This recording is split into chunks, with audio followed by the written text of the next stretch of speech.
Tuzungumzie vipi tena labda? Tuzungumzie au tuzungumzie kuhusiana na mechi yes. Wachezaji kama jamani, naomba maswali yasiwe mengi kwa sababu wenzake wameshaanza. Wachezaji kama wachezaji tumejiandaa vizuri na tumefika hapa kwa sababu ya mchezo wa kesho. Tupambanie pointi 3 ambazo tumezifuata huko. Sio chengine. Awesu ni mchezaji gani ambaye kwa upande wa mpinzani wako unamchukulia kwa utahadhari zaidi?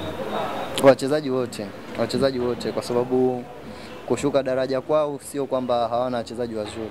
Wana wachezaji wazuri na wachezaji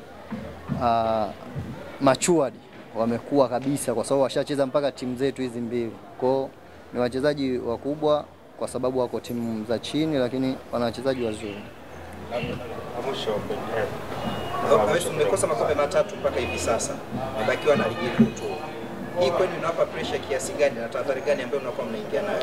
Tahadhari tangia tunaanza msimu upo kwa sababu hatujapanga hata hayo makombe 3 ya kosa, lakini isivyo bahati tumekosa makombe 3, tumebakiwa na moja, tunalipambania ili moja. Kwa hiyo pressure inaweza kuwepo kwa sababu wote tunakigombania hichi kitu kimoja.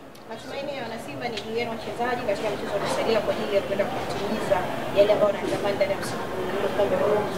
Ninyi kama wachezaji mnazungumza nini hasa kwa michezo ya mwisho mitatu, lakini pia michezo ambayo kila timu inaenda kukutana nayo pia wengine na uhitaji wa kushinda hapa? Uzuri wa timu kubwa sio muda wote wachezaji wanakuwa wanakaa vikao, kwa sababu kila mchezaji ambaye anacheza Simba anajua kitu ambacho kimemleta Simba. Kwa kila mchezaji anajua umuhimu wa mechi ambazo zilobaki ili tuchukue ubingwa, tushinde mechi zote 3. Kwa tupo kwa ajili hiyo. La mwisho tunakwenda kukutana na timu ambayo wachezaji wake wanatumia nafasi za mwisho kujiuza. Matokeo sio kitu kwa umejiandaa vipi?